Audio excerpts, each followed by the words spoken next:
누가복음 3장 7절에서 14절 말씀 자신 줄 알고 제가 읽겠습니다. 요한이 세례 받으러 나오는 우리에게 이르되 독사의 자식들아 누가 너희에게 일러 장차 올 진노를 피하라 하느냐. 그러므로 회개에 합당한 열매를 맺고 속으로 아브라함이 우리 조상이라 말하지 마라. 내가 너희에게 이르노니 하나님이 능히 이 돌들로도 아브라함의 자손이 되게 하시리라. 이미 도끼가 남의 뿌리에 놓였으니 좋은 열매 맺지 아니하는 나무마다 찍혀 불에 던져지리라. 무리가 물어 이르되 그러면 우리가 무엇을 하리까? 대답하여 이르되 옷 두 벌 있는 자는 옷 없는 자에게 나눠줄 것이요 먹을 것이 있는 자도 그렇게 할 것이라 하고 세리들도 세례를 받고자 하여 와서 이르되 선생이여 우리는 무엇을 하리까 하매 이르되 부과된 것 외에는 거두지 말라나고 그린들도 물어 이르되 우리는 무엇을 하리까 하매 이르되 사람에게서 강탈하지 말며 거짓으로 고발하지 말고 받는 금년을 족한 줄로 알라 하니라. 예수님께서 오실 겁니다. 그런데 이 땅에 오기 전에 한 사람을 세워서 자신의 오실 길을 준비했어요. 그 사람이 누굽니까? 세례 요한이에요. 세례 요한은 처음부터 딱 한마디만 합니다. 광야에서 외치는 소리입니다. 회개하라, 천국이 가까이 왔다. 이 말을 했어요. 예수님께서 이 땅에 오시면 예수님은 불과 성령으로 세례를 베푸실 것입니다. 그런데 그 이전에 누구를 통해서 무엇을 준비시켰어요? 세례 요한을 통해서 사람들로 통해서 무슨 세례예요? 회개의 세례를 먼저 베풀게 했어요. 여러분 우리는 흔히 믿음으로 구원을 얻는다라고 교회가 이야기를 합니다. 그런데 이 믿음이라고 하는 것은 너무 추상적인 개념으로 생각을 하는데 여러분 사실은 믿음이라고 하는 것은 어떠한 과정을 가지고 있어요. 베드로가 오순절날 성령으로 세례를 받고 나서 사람들 앞에 나가서 설교를 합니다. 그리고 그 설교를 했을 때 3,000명의 사람들이 회심을 하는 역사가 일어났어요. 우리는 그 장면을 너무나 잘 알고 있죠. 그때 베드로가 자신의 설교에서 사람이 믿음으로 구원을 얻는 과정이 어떻게 되는지를 매우 단순하게 간략하게 한마디로 설명을 했어요. 제가 베드로의 설교의 일부를 읽어드리겠습니다. 베드로가 이르되 너희가 회개하여 각각 예수 그리스도의 이름으로 세례를 받고 죄사함을 받으라. 그리하면 성령의 선물을 받으리니 이 약속은 너희와 너희 자녀와 모든 먼데 사람 곧 주 우리 하나님이 얼마든지 부르시는 자들에게 하신 것이라. 어떻게 한다고요? 이게 믿음은 뭐예요? 회개라는 겁니다. 처음에 회개를 해요. 그죠? 그러면 우리 주께서 그것을 용서해 주십니다. 그런 다음 무엇을 우리에게 선물로 줘요? 성령을 우리에게 선물로 주는 거예요.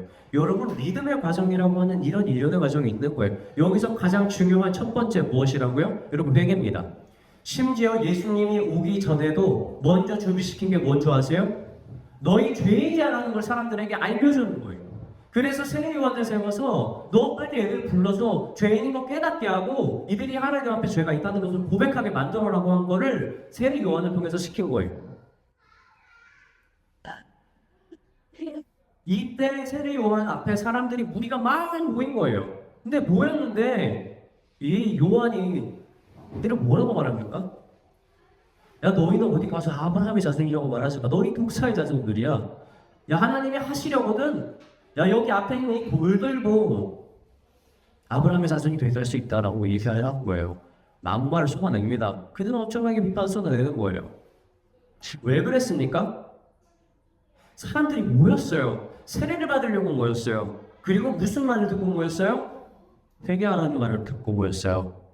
요한 다른 말 안 했어요. 너희 죄인이니까 회개하라고 한 거예요. 그 말 듣고 온 거예요. 그럼 적어도 그 자리에 모인 사람들 어떤 사람들인 줄 아세요? 내가 죄가 있나 보다는 생각을 갖고 간 거예요. 그런데 그 자리에 갔는데 요한이 이들에게 세례 베풀지 않습니다. 뭐래요? 독사의 자식들이다라고 얘기를 하는 거예요. 왜 그래요?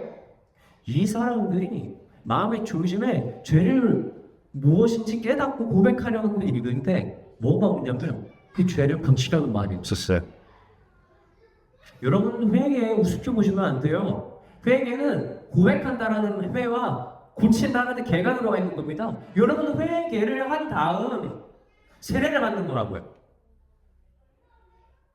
죄가 무엇인지를 깨닫는 데서 멈추는 것이 아니라 죄를 무엇인지를 깨닫고 그 죄에 대해 미워하는 마음으로 다시 그 죄로 가지 않는 마음을 품는 것. 그런 다음 뭐를 받는 거예요? 세례를 받는 거예요. 그래서 세례 요한이 그 당시에서 오는 사람들한테 이런 일을 얘기하는 거예요. 야, 너는 이렇게 하고 너는 이렇게 해야 되고 너는 저렇게 해야 되라고 되게 세세하게 하나씩 얘기를 해주는 거예요. 여러분 사실 이거 무서운 겁니다. 우리가 신약에 대해서 이해를 조금 더 해보잖아요. 그렇죠? 구약은 율법의 시대였잖아요. 여러분 신약이 무슨 시대예요? 믿음으로 예수 그리스도를 통해서 구원을 얻는 시대예요. 그런데 세례 요한이 사람들에게 모였을 때 하는 얘기가 뭐예요? 야, 너 이거 더 가진 거 있으면 좀 나눠줘야 돼. 야, 너는 불의한 죄물 취하지 않아야 되는 거야. 야, 너는 이러한 나쁜 짓 하지 마. 너 있는 걸로 족한 줄 알아라고 뭘 해요 지금? 행동을 고치는 걸 계속 얘기를 하는 거예요. 여러분 이거 아무것도 아닌 게 아니에요. 원래 처음부터 믿음이라고 하는 건요. 여러분 회개서부터 시작을 해요. 예수님 오기 전에 온 세례 요한 그걸 상징하는 겁니다. 회개하고 믿음이고 회개하면 용서해 주는 거죠. 그런데 여러분 오늘날 교회가 왜 문제가 생기는 줄 아세요? 많은 사람들이 세례를 받은 사람들이 넘쳐 많은데 이 사람들이 애초에 처음에 무엇을 안 했는 줄 아세요? 회개를 안 했어요. 세례 요한은 선지자로 부름받았어요. 하나님께서 부른 사람입니다. 어떻게 보면 신약에서 예수님 오기 전 마지막 선지자인 거예요. 예수님이 선지자 직분이 있긴 했지만 인간으로서 마지막 선지자죠. 그래서 세례 요한은 알아요. 사람들이 오면 이 사람이 어떤 죄가 있는지 아는 겁니다. 그래서 세례를 받으러 왔을 때 이 사람들 앞에서 이렇게 얘기할 수 있는 거예요. 이 독사의 자식들. 이런 죄를 가지고 깊이 해결을 한다고? 이 얘기할 수 있는 거예요, 세례 요한은. 오늘날 목사들 이런 말 못해요. 아니 어떻게 알아요 우리가 왔다고 압니까? 하나님께서 저기 뭐 노지를 가고 어떠한 저기 뭐 타지를 가가지고 기독교가 전혀 전파되지 않은 데 가면 여러분 이런 역사가 일어납니다. 성령이 이 사람의 역사를 보여주기도 하고 성령이 이 사람의 죄를 목사를 통해서 드러나게 해줘요. 여러분 근데 이런 역사는요 일반적으로 복음이 터진 우리나라에서 이런 것을 알아요 잘. 우리가 어떻게 알아요? 요한은 그렇게 지적을 해서 변화시켰어요. 근데 우리는 어떻게 합니까? 못해. 그냥 뭘 해요? 오면 사람들에게 세례를 줘야 되는 게 우리 일이니까. 그러면 사람들이 우리는 죄인입니다. 내가 죄인인 것을 고백합니다. 그리고 저는 오늘 예수님을 주인으로 모시겠습니다. 이 말하면 우리는 어떻게 해요? 이 사람이 죄를 회개했다라고 우리는 인정해 줍니다. 그럼 이 사람에게 세례를 내려줍니다. 그럼 이 사람이 교인이 됩니다.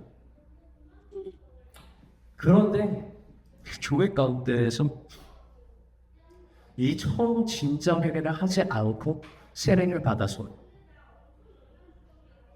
신앙생활만 하는 거예요. 여러분 그러니까 어떻게 됩니까? 교회가 뭔지 사라지는 거예요. 여러분 종종 목회자들은 이런 고백합니다. 내가 과거에 내가 진짜 회심을 하지 않았다가 진짜 목회자가 되고 나서 나중에 회심한 사람들도 있어요. 여러분 그런 거예요. 이 회개를 가짜로 하면 여러분 세례도 가짜가 되는 거예요. 여러분 세례가 중요한 게 아닌 거예요. 세례를 가짜로 받았는데 여러분 그 사람이 자기가 받았다고 하는 성령이 진짜겠습니까? 여러분 모든 믿음이 애초에 가짜가 되는 과정이에요. 여러분 그래서 회개의 첫 번째 단계를 철저하게 밟는 것, 여러분 믿음의 삶에게도 우리는 그렇게 중요하다는 걸 우리는 알고 있을 겁니다. 믿는 자와 믿지 않는 자의 출발점이 바로 이 회개에서 시작되기 때문이에요. 회개는 자신의 행위가 잘못됐다는 것을 깨닫는 데서 옵니다. 너무나 단순한 이야기죠. 세례 요한은 처음에 온 무리들에게 이렇게 얘기했어요. 세 무리가 있었어요. 그 처음 무리에게 어떻게 얘기합니까? 너희는 가진 게 많잖아. 너희는 먹을 게 많잖아. 너희가 옷이 있는 것을 팔아서 없는 사람에게 좀 주고 너희가 먹는 음식이 남은 것을 좀 줘라라고 하는 거예요. 여러분 이런 거는 지적해야죠. 자기는 아마 몰랐을 거예요. 부자 청년도 몰랐잖아요. 내가 이걸 팔아서 가난한 자들에게 줘야 되는 거 몰랐잖아요. 내가 부귀하게 모은 것도 아니야. 그런데 사람들이 그것을 모르는 거예요.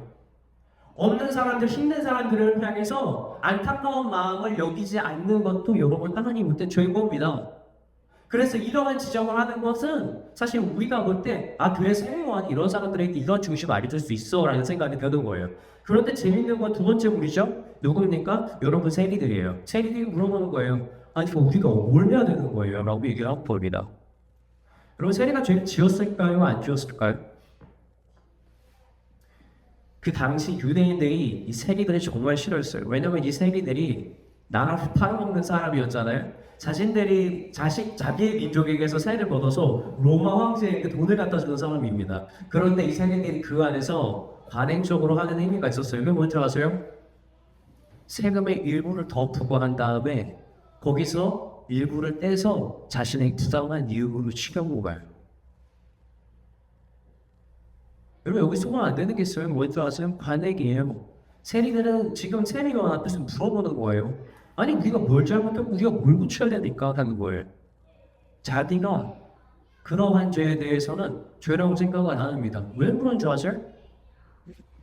세리는 원래 그렇게 하거든. 여러분 여기서 한 가지 기준이 더 들어가는 겁니다. 여러분 괜찮다고 괜찮은 게 아니에요. 여러분 오늘날 얼마나 많은 세상을 살아가는 사람들이요 이 핑계를 대는지 모릅니다. 심지어 신앙인도 마찬가지예요. 여러분 나란 일을 하는 사람들이 자신 일을 하지 않으면서 수당을 더 받기 위해서 고쳐요. 나 일 안 했으면서 일했습니다 라고 수정을 하고 수당을 더 받는 거예요. 여러분 일을 하려고 하지 않는 사람들이 말이에요. 퇴직으로 해가지고 나중에 나라에서 주는 일들을 그런 걸 더 받기 위해서 가짜로 서류를 만들어가지고 지원을 하면서 그런 세금을 더 받아내는 겁니다. 왜 그래요? 다 하는 거거든요. 여러분 장사하는 사람들 가보세요. 세금 조금 내려고요? 자기가 그거 카드로 결제 안 받고 말이에요. 세금 탈세하려고 다른 거를 더 허위로 작성을 하고 현금 냈을 전혀 안 합니다. 왜 그런 거예요? 돈 더 아끼려고, 돈 더 벌려고 하는 거예요. 그런데 이런 사람들에게 다 지적하면 다 똑같이 얘기를 해요. 다 그렇게 하는 건데요. 이거 다 원래 이렇게 하는 거예요 라고 얘기하는 거죠. 여러분 원래라고 말에 색칠하세요. 그런 거 없어요. 제가 대학생 때 제 동기 중에서 한 명이 저한테 되게 하소연을 하더라고요. 예전에 자기가 경찰서라고 갔다 왔대요. 근데 왜 경찰서에 갔냐면 그 P2P 프로그램이라는 걸 아시는지 모르겠어요. 뭐 토렌트라는 프로그램이 있는데 이걸로 영화나 음악이랑 이런 것들 불법으로 다운로드 받을 수 있어요. 근데 자기가 이거를 다운로드 받았는데 사이버 수단한테 자기가 걸린 거예요. 그래서 경찰에 가서 벌금 60만 원을 내고 왔다는 거예요. 그렇다면 얘가 진짜 너무 스트레스 받아가지고 저한테 막 욕을 하는 거예요. 뭐예요? 재수가 너무 없었다는 거예요. 여러분 죄를 지어서 처벌을 받아도요. 그 마음이 회개를 안 하는 사람은요 자기가 죄인 줄 모릅니다. 그런데 진짜 비슷한 사례가 하나 있었어요. 제가 호주에서 청년 사역을 할 때 제 아래 있었던 청년 중에서 한 명이 설교를 듣고 얘가 회심을 한 거예요. 그러고 나서 얘가 뭐라고 고백했는지 아세요? 자기가 가지고 있는 MP3를 버리겠다라고 고백을 하는 거예요. 걔가 MP3 가지고 누가 알아? 아무도 몰라. 얘가 뭐 경찰한테 걸렸어요? 아니거든요. 근데 자기가 지금까지 불법으로 음악을 다운받는 걸 당연하게 생각했는데 이게 너무 불같다는 거예요. 하나님 앞에 너무 죄송해서 견딜 수가 없다는 거예요. 그래서 자기가 그 MP3 버리겠다고 얘기를 하는 거예요. 여러분 뭐가 달라요? 죄에 대해서 죄라고 얘기 누구도 안 했어요. 처벌도 안 했어요. 근데 하나님의 말씀에 양심에 찔려서 자기가 넘어지는 겁니다. 여러분 믿는 사람들이 이래야 되는 거 아니에요? 여러분 뉘우치셔야 돼요. 여러분 세상에서 사주가 그렇다고 여러분의 직장에서 여러분 세상 사람들이 다 그렇게 한다고 여러분 괜찮다라고 했다면 여러분 꼭 내려놓으셔야 되는 거예요. 스타일이 괜찮다고 하시겠어요? 여러분의 세례와 옆에 섰다면 여러분 이렇게 얘기할 겁니다. 이 독사의 자식아 네가 그런 마음 가지고 무슨 회개를 하려고 하나님 옆에 섰느냐. 난 너에게 세례를 주지 않겠다라고 분명히 얘기할 거예요. 지금 세리들은 그게 죄라고 생각 안 했을 겁니다. 그리고 얘기를 하는 거예요. 그러나 요한은 그렇지 않았어요. 세 번째 우리가 있어요. 이 세 번째 우리는 더 심합니다. 누굽니까? 군인들이에요. 그 군인들이 얘기하는 거예요. 아니 우리 뭘 잘못해? 우리 뭘 고쳐야 됩니까? 그만이 뭐라 그럽니까? 이 군인들을 하면서 너희가 사람들에게 폭행을 해서 강탈을 하지 말라고 얘기를 해요. 억울한 사람을 무명을 씌워가지고 말이에요. 그 위한 쪽을 취하지 말라는 거예요. 다시 말해 군인들이 무슨 짓한들 아세요? 그 당시에 돈 많아 보이는 사람 지나가면 폭행을 해가지고 그 돈을 뺏느니라고 봅니다. 왜 군인이 뭐가 있어요? 무기가 있는 거예요. 힘이 있는 겁니다. 자신이 가지고 있는 힘을요. 여러분 강도짓을 하는데 그게 죄가 오는 줄 알아요. 다 그렇게 하니까. 그리고 사슬을 받아가지고 다른 사람들이 이 사람이 누명을 쓰면 내가 너에게 돈 줄게라고 해가지고 죄를 없는 사람들을 세워놓고 사람들이 군인들이 모여가지고 이 사람이 죄를 만든 다음에 죄로 넘겨주게 한 다음에 뒷돈을 받아먹는 거예요. 여러분 이런 죄를 지어도 죄인 줄 몰라요? 이런. 세명만이 그 생에 그렇게 얘기를 하는 거예요. 그래서 너희들 이거 하지 말아야 된다. 야 너희가 군인으로서 받는 봉급이 있는데 야 너 그거 족한 줄 알라. 지금 이렇게 얘기를 하는 거예요. 여러분 죄가 어떻게 이렇게 발생됩니까? 근데 여러분 돼요. 언제 그렇게 되는 줄 아세요? 죄를 여러분 가지고 회개를 해오지 않잖아요. 여러분 죄는요 점점 뭐가 그냐면 가속도라는 것이 붙습니다. 속도가 브레이크를 중간에 멈추지 않으면요 이 속도가 어마어마해져요. 여기서 100km까지 가는데 계속해서 브레이크 페달을 밟는 사람은요 여러분 100km 거의 못 갑니다. 근데 여러분 브레이크 한 번도 안 밟고 100km 가는 사람 여러분 시간 얼마 안 걸려요. 여러분 죄에도 그런 속도가 있습니다. 뉴스에 많이 나오는 큰 죄를 저지르고 상상도 할 수 없는 죄를 저질러서 교도소에 가는 사람들 있잖아요. 여러분 그 사람들의 유년 시절로 돌아가 볼까요? 여러분 우리와 다를 줄 아세요? 하나도 다르지 않아요.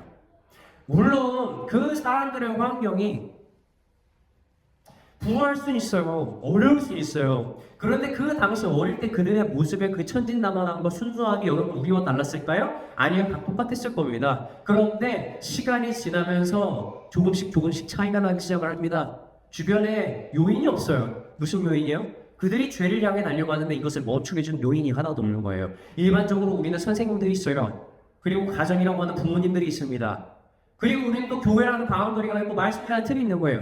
내가 죄를 지었을 때 죄를 비춰볼 수 있는 여지들이 너무나 많아서 우리는 이것을 잘못했습니다라고 고백을 하고 멈출 수 있는 힘이 있어요. 그런데 이것을 인생에서 단 한 번도 가지지 않았던 사람들이 여러분 반드시 성이 되면요.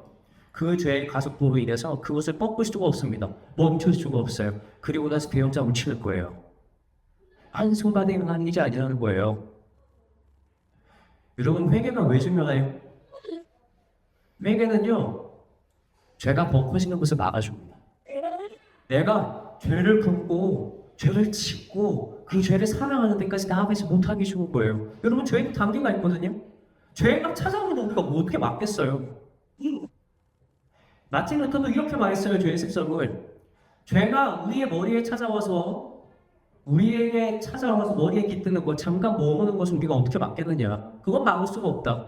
그러나 죄가 우리 머리 위에서 둥지를 트는 것은 우리가 막을 수 있다고 얘기하는 거예요. 우리가 죄 때문에 넘어지는 건 우리가 어떻게 할 수가 없어요. 하나님도 그건 아세요. 근데 무엇을 할 수 있습니까? 여러분 회개할 수 있다는 거예요. 믿는 자와 믿지 않는 자의 차이는요. 죄를 멈추느냐, 죄를 짓지 않느냐 아니냐가 아니라 죄를 멈출 수 있는 힘이 있느냐, 그렇지 않느냐의 차이라는 것 여러분 꼭 기억하시기 바랍니다. 성경의 구약에 보면 이 다윗과 사울이 나오는데요. 이 사울 왕이 자신의 죄로 인해서 하나님께 버림을 받았습니다. 근데 이 사울 왕의 결정적인 실수는 뭔지 아세요? 죄가 아닙니다. 회개를 안 하는 거예요. 뭐 다윗이 이래란 적 있어요? 아니잖아요. 사울은 죄를 얘기를 했을 때 죄가 죄인 줄 아는데 고치지 않았어요. 사울이 그 블레셋의 장수인 그 골리앗을 어떻게 하지 못할 때 다윗이 와서 이 골리앗을 물리치잖아요. 그리고 사울이 다윗과 함께 다시 성으로 복귀를 하는데 여인들이 막 찬양을 합니다. 근데 뭐라고 찬양을 해요? 사울이 죽인 자는 천천히요, 다윗이 죽인 자는 만만히요. 이 말을 사울이 들어올 때 딱 들은 거예요. 그때 어떻게 해요? 아니, 뭐야, 뭘 그냥 내 왕이든 아주 그냥 다윗이 안 가진 건 나라밖에 없구나. 이러면서 성경이 이렇게 해요. 그 뒤로부터 사울 왕이 다윗을 주목하였더라라고 얘기를 해요. 사울이 그 시기부터 죽는 날까지 뭐만 한 줄 아세요? 다른 거 아무 것이 없어요. 다윗만 죽이려고 합니다. 드라이브를 걸고 브레이크를 단 한 번도 걸지 않고 사울이 가는 거예요. 얼마나 적극적으로 다윗을 죽이려는지 몰라요. 다윗을 죽이려고 국정의 기조를 바꾸고요. 다윗을 죽이려고요. 다윗이 있는 곳을 알잖아요. 무슨 힘이 있어요. 근데 다윗 잡으려고 수천 명의 군사들을 데리고 동원해서 그를 죽이려고 가는 거예요. 오늘 다윗이 자신을 죽이려고 사울과 군대들이 굴 안에 있는 걸 알 겁니다. 여러분 지금 깜깜하니까 안 보이잖아요. 그리고 그때 아무래도 자고 있었던 것 같아요. 그래서 다윗이 어떻게 해요? 그곳에 들어가서 사울을 찾아가지고 옷깃을 살짝 뺐어요. 그때 다윗의 수하에 있었던 사람들이 알았어요. 다윗이 이것을 복수할 수 있도록 하나님이 준비해라고 생각을 한 거예요. 근데 다윗이 그 말에 넘어지지 않고 어떻게 해요? 내가 하나님께 기름 부어 받은 자를 죽일 수가 없다. 그리고 나서 그것을 깃을 벤 다음에 사울 왕이 이야기를 하잖아요. 사울 왕이 뒤를 돌아보고 다윗이 있는 걸 발견해요. 그리고 사울이 얘기해요. 내 주여, 내가 당신을 죽일 수 있었지만 당신이 하나님으로부터 기름 받은 무자이기 때문에 제가 당신을 죽일 수가 없습니다. 그렇게 왕으로서 존중을 해준 거예요. 사울이 그때 어떻게 고백했는 줄 아세요? 그때 다윗 보고 죽였을까요? 야, 다윗 여기 있다. 군사들아 빨리 일어나서 죽여라 라고 했을까요? 아니요, 정말 재밌게 고백을 합니다. 제가 사울이 고백한 것을 읽어드릴게요. 사무엘 24장 16절에서 20절 말씀. 이렇게 말하죠. 내 아들 다윗아, 이것이 내 목숨이냐? 나는 너를 학대하되 너는 나를 선대하니 너는 나보다 의롭도다. 내가 나 선대한 것을 오늘 나타내나니 여호와께서 나를 내 손에 넘기셨으나 내가 너를 죽이지 아니하였도다. 사람이 그의 원수를 만나면 그를 평안히 가게 하겠느냐? 내가 오늘 내게 행한 일로 말미암아 여호와께서 내게 선으로 갚으시기를 원하노라. 보라, 나는 내가 반드시 왕이 될 것을 알고 이스라엘 나라가 내 손에 견고히 설 것을 아노니. 사울이 얼마나 올바른 고백을 합니까? 내 아들 다윗이라고 고백을 하면서 마음을 돌리지 않습니까? 그렇게 다윗은 원했어요. 그래서 사울이 다윗을 죽이기를 끝냈습니까? 아니에요. 지금 24장 맞죠? 여러분 2장만 넘기면 26장인데요. 그 장에서 다시 사울이 다윗이 어디 있는지 알게 되고 똑같이 3,000명의 군사를 데리고 다윗을 죽이려고 하는 장면이 나옵니다. 여러분 무서운 거예요. 사울 왕이요 다윗과 되게 비슷한 것 같은데요. 여러분 정말 한 끗 차이인 말. 죄라고 그 장에서 고백합니다. 놀랍지 않아요? 여러분 사울 왕이요 그 선지자들이 하는 말 무시 안 했어요. 막 선지자를 잡아 때리는 사람들도 있었거든요. 그렇게 안 합니다. 다 들어요. 내 주님이라고 얘기하면서 다 듣습니다. 그런데 내가 가지고 있는 내 마음을 결국에 꺾어서 마음을 뜯어고치고 행위를 고치는 회는 있으나 개까지 나아가지 못하는 거예요. 그렇게 해서 나중에 사울왕 결국 어떻게 된 겁니까? 그러한 것이 몸의 습관이 되어서 나중에 도저히 멈추지 못하는 겁니다. 내가 잘못하는 걸 안다 할지라도 더 이상 멈출 수 없는 속도인 거예요. 이미 가속도가 100km 넘어설 거예요. 브레이크가 들질 않는 거예요. 너무 힘든 겁니다. 여러분 사울이 죄가 회개되지 않았을 때, 적절히 회개되지 않았을 때 그것이 얼마나 만성질환이 되어서 고칠 수가 없는지 보여주는 것은 여러분 오늘 이 말씀을 통해서 보고 있다는 겁니다. 사랑하는 성도 여러분, 말씀을 마치고자 합니다. 회개하십시오. 믿음의 출발은 바로 기도예요. 죄를 미워하는 마음으로 그것을 아는 데서 멈추지 말고 그것을 고치는 회개에 합당한 열매를 맺으십시오. 지금 오늘 본문을 보면서 우리가 알아야 되는 것은요, 사실은 이거에 있어요. 여러분, 죄를 짓는 무리의 죄가 너무나 달라요. 그 무게가 다릅니다. 어떤 사람들은 그냥 자기가 가지고 있는 것을 누구에게 나누지 않았어요. 어떤 사람들은 사람들이 관례적으로 행하는 것을 했어요. 어떤 사람은 누군가의 것을 강제로 빼앗고 강도짓을 하는 사람이었어요. 그런데 여러분, 이 세 사람을 통해서 세례 요한은요 모두 동일하게 얘기를 하는 거예요.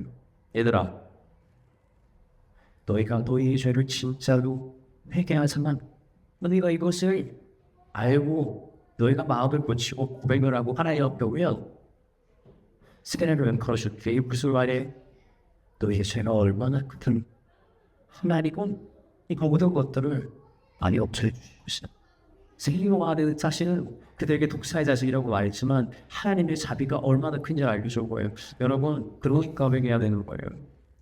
죄 고백하는 걸 겁내지 마십시오. 지금이 제일 좋을 때예요.